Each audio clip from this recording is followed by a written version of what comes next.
आज ये उपस्थित आम सरकार मंत्री परिषद सदस्यगण मुख्य शासन सचिव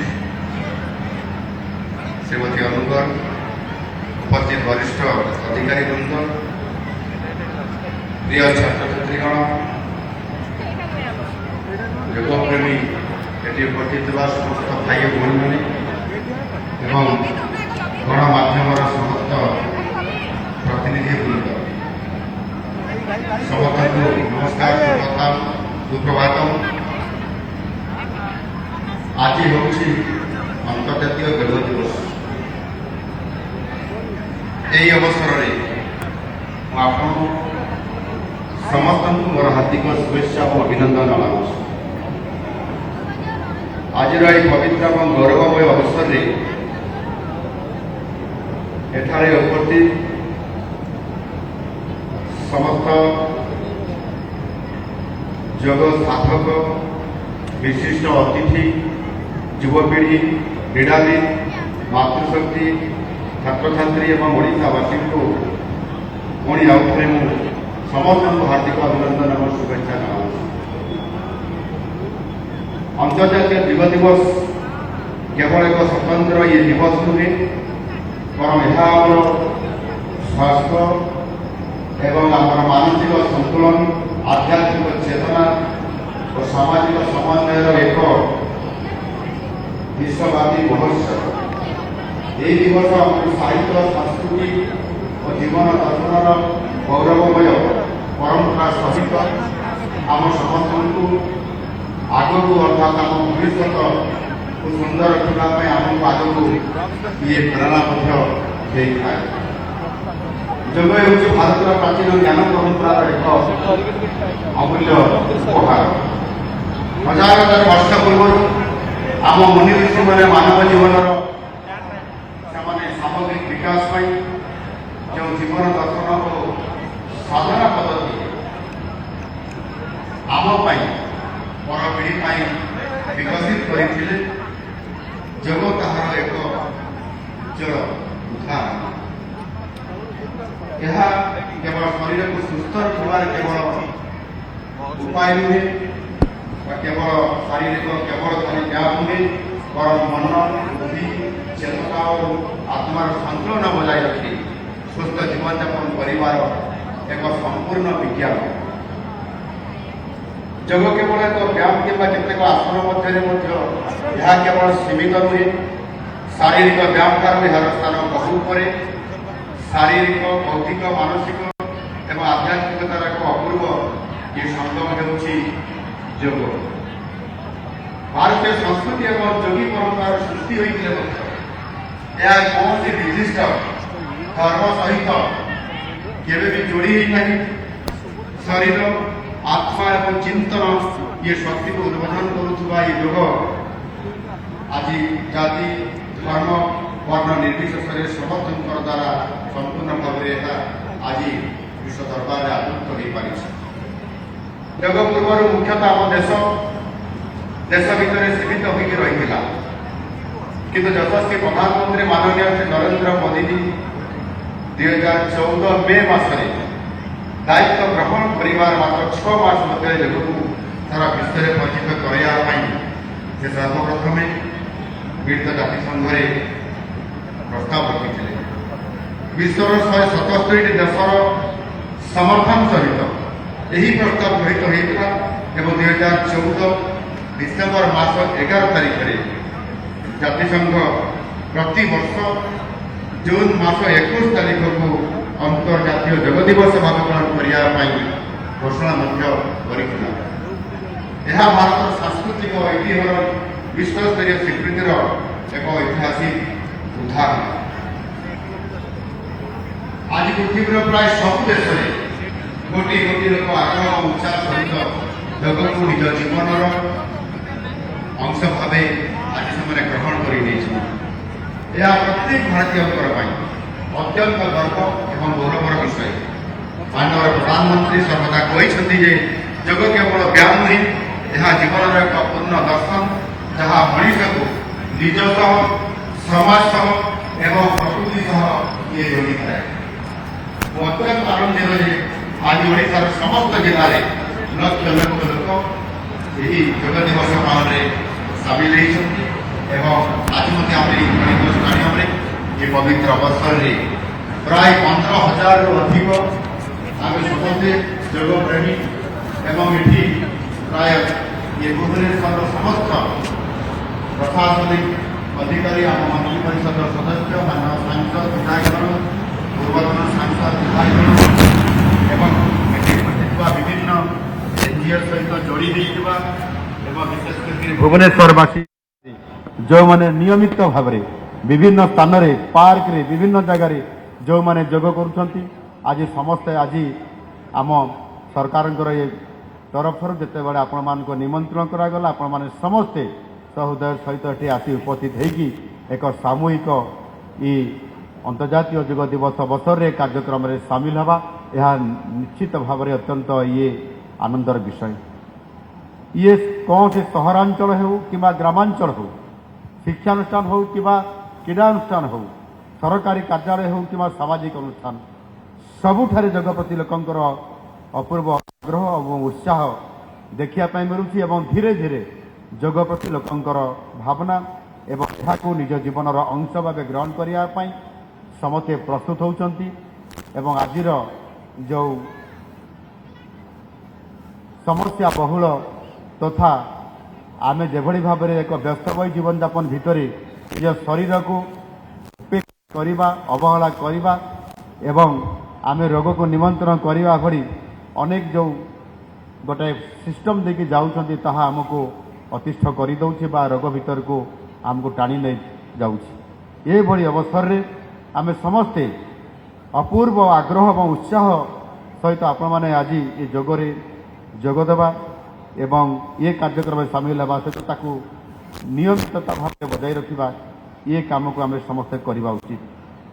ଏ ଗଣ ଅଂଶଗ୍ରହଣ ଆମ ସମାଜରେ ସ୍ୱାସ୍ଥ୍ୟ ଚେତନାର ବୃଦ୍ଧି ସକାରାତ୍ମକ ଜୀବନଶୈଳୀ ପ୍ରତି ବଢ଼ୁଥିବା ଆକର୍ଷଣ ଏବଂ ସୁସ୍ଥ ଜୀବନଯାପନ ପ୍ରତି ଆମ ସରକାରଙ୍କର ଆଗ୍ରହକୁ ଇଏ ପ୍ରମାଣିତ କରୁଛି।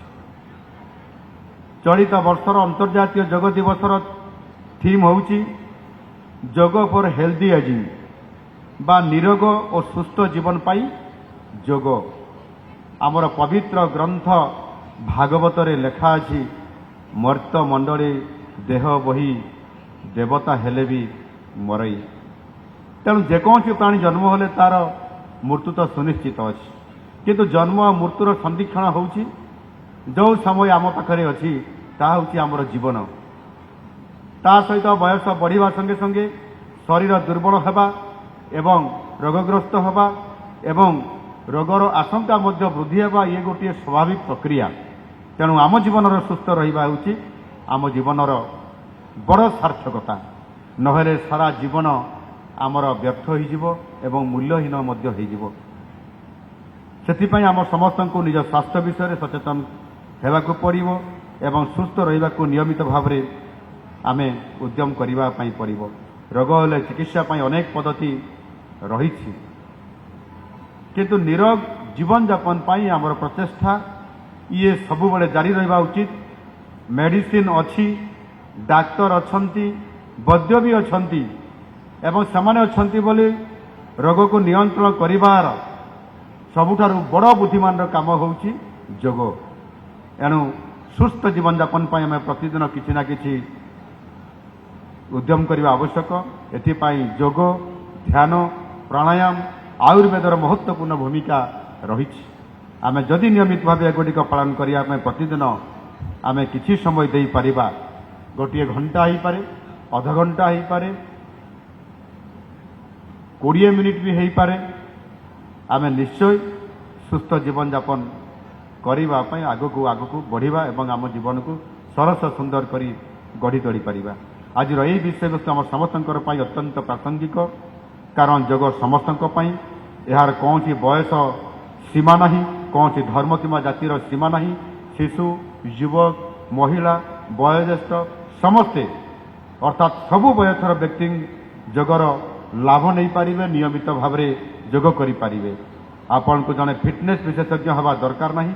ପ୍ରତିଦିନ କିଛି ସମୟ ପାଇଁ ଯୋଗ ଦେଲେ ଆପଣମାନେ ଯୋଗ ପାଇଁ ଯୋଗ ଦେଲେ ନିଜ ଜୀବନର ଅସାଧାରଣ ପରିବର୍ତ୍ତନ ଅନୁଭବ ନିଶ୍ଚିତ ଭାବରେ କରିପାରିବେ। ଆପଣ ଆଜି ଦେଖୁଥିବେ ଯଶସ୍ୱୀ ପ୍ରଧାନମନ୍ତ୍ରୀ ଆଜି ଏ ଯୋଗକୁ ଆପଣେଇବା ସହିତ ନିଜ ଜୀବନର ସବୁଠାରୁ ସରସ ସୁନ୍ଦର ଏବଂ ଆଜି ସାରା ବିଶ୍ୱକୁ ନେତୃତ୍ୱ ଦେବା ପରିପ୍ରେକ୍ଷୀରେ ଯୋଗ ହେଉଛି ତାଙ୍କର ସବୁଠାରୁ ଶ୍ରେଷ୍ଠ ଶାରୀରିକ ବ୍ୟାୟାମ ମଧ୍ୟ ଏବଂ ତାଙ୍କର ମାନସିକ ବ୍ୟାୟାମ ମଧ୍ୟ ଏବଂ ଆମ ସମସ୍ତଙ୍କୁ ଏକ ପ୍ରେରଣାର ଉତ୍ସ ମଧ୍ୟ।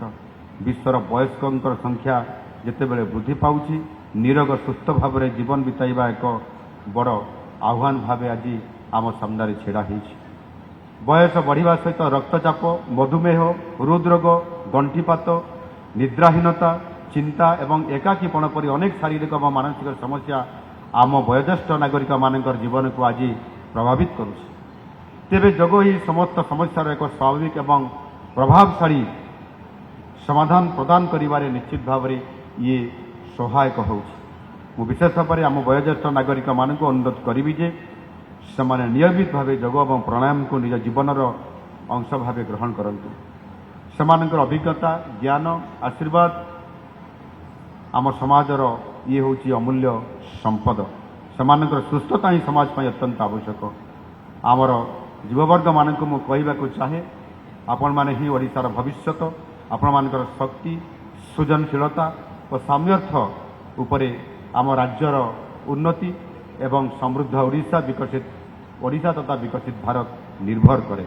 ଆଜିର ଡିଜିଟାଲ ଯୁଗରେ ଯୁବପିଢ଼ି ଅଧିକ ସମୟ ମୋବାଇଲରେ, କମ୍ପ୍ୟୁଟରରେ, ସୋସିଆଲ ମିଡ଼ିଆରେ ଆମେ ପ୍ରାୟ ସମସ୍ତେ ବିତାଉଛନ୍ତି।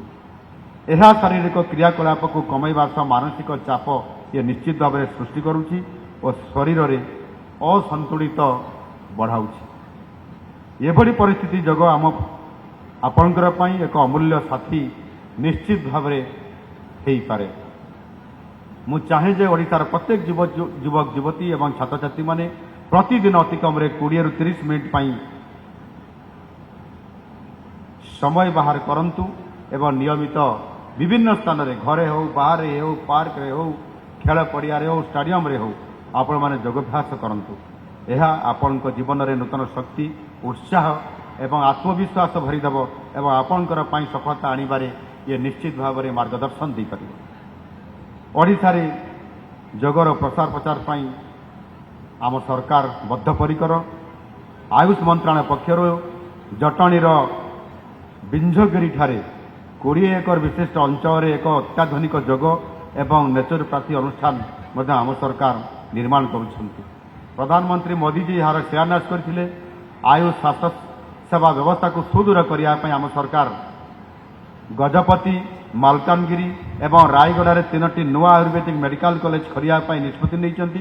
ଏସବୁ ଅନୁଷ୍ଠାନଗୁଡ଼ିକ ରାଜ୍ୟର ଯୋଗ ଆୟୁର୍ବେଦର ଲୋକପ୍ରିୟତା ବୃଦ୍ଧିରେ ନିଶ୍ଚିତ ଭାବରେ ଆଗାମୀ ଦିନରେ ସହାୟକ ହେବ। ଆମେ ସ୍କୁଲ, କଲେଜ, ଛାତ୍ରାବାସ, ଶିକ୍ଷା ପ୍ରଶିକ୍ଷଣ କେନ୍ଦ୍ର ଏବଂ ସହାୟକ ଗୋଷ୍ଠୀ ଏବଂ ବିଭିନ୍ନ ସମୁଦାୟ ଭିତ୍ତିକ କାର୍ଯ୍ୟକ୍ରମ ମାଧ୍ୟମରେ କର୍ମଶାଳା ଆୟୋଜନ କରି ଯୋଗକୁ ଲୋକପ୍ରିୟ କରୁଛୁ ଓ ଏହାକୁ ନେଇ ବ୍ୟାପକ ଭାବରେ ବିଭିନ୍ନ ଅଞ୍ଚଳରେ ଏହାକୁ ସଚେତନତା ମଧ୍ୟ କରାଯାଉଛି। ଆମେ ଯୋଗକୁ ବିଦ୍ୟାଳୟ ପାଠ୍ୟକ୍ରମ ଏବଂ ଜନସ୍ୱାସ୍ଥ୍ୟ କାର୍ଯ୍ୟକ୍ରମରେ ଅନ୍ତର୍ଭୁକ୍ତ କରିବାକୁ ମଧ୍ୟ ପଦକ୍ଷେପ ଆଗାମୀ ଦିନରେ ନେଉଛନ୍ତି। ଆମ ସରକାର ଲକ୍ଷ୍ୟ ହେଉଛି ଏକ ସୁସ୍ଥ, ସଶକ୍ତ, ଆତ୍ମନିର୍ଭରଶୀଳ ଏବଂ ସମୃଦ୍ଧ ଓଡ଼ିଶା ଗଠନ କରିବା। ଏହି ଲକ୍ଷ୍ୟ ହାସଲରେ ଯୋଗ ଏକ ଗୁରୁତ୍ୱପୂର୍ଣ୍ଣ ମାଧ୍ୟମ ହୋଇପାରିବ। ମୁଁ ଭାରତ ସରକାରଙ୍କର ଆୟୁଷ ମନ୍ତ୍ରଣାଳୟକୁ ଧନ୍ୟବାଦ ଦେଉଛି, ଯେଉଁମାନେ ଯୋଗର ପ୍ରଚାର ଓ ପ୍ରସାର ପାଇଁ ନିରନ୍ତର ଭାବେ ବିଭାଗ ତରଫରୁ ଏବଂ ସମସ୍ତଙ୍କ ତରଫରୁ ପ୍ରତିନିଧିତ୍ୱ କରିକରି ଏ କାର୍ଯ୍ୟକ୍ରମକୁ ପୂରା କରିବା ପାଇଁ ପ୍ରୟାସ କରୁଛନ୍ତି। ସେହିପରି ରାଜ୍ୟର ସମସ୍ତ ଯୋଗ ଶିକ୍ଷକ, ସ୍ୱେଚ୍ଛାସେବୀ, ସାମାଜିକ ସଂଗଠନ ଏବଂ ଅନୁଷ୍ଠାନମାନଙ୍କୁ ମଧ୍ୟ ମୋର ଆନ୍ତରିକ ଅଭିନନ୍ଦନ। ଆସନ୍ତୁ ଆମେ ଏକ ସୁସ୍ଥ, ସଚେତନ, ଶାନ୍ତିପୂର୍ଣ୍ଣ ଏବଂ ସମୃଦ୍ଧ ଓଡ଼ିଶା ଗଠନ ତଥା ବିକଶିତ ଓଡ଼ିଶା ଓ ବିକଶିତ ଭାରତ ଗଠନ କରିବା ପାଇଁ ଏବଂ ଯୋଗକୁ ଏକ ଜନ ଆନ୍ଦୋଳନରେ ପରିଣତ କରିବା, ସମାଜର ପ୍ରତ୍ୟେକ ବର୍ଗର ଲୋକଙ୍କୁ ନିରୋଗ ସୁସ୍ଥ ରଖିବା ପାଇଁ ନିରନ୍ତର ପ୍ରୟାସ ଜାରି ରଖିବା। ଧନ୍ୟବାଦ। ବନ୍ଦେ ଉତ୍କଳ ଜନନୀ, ବନ୍ଦେ ମାତରମ୍।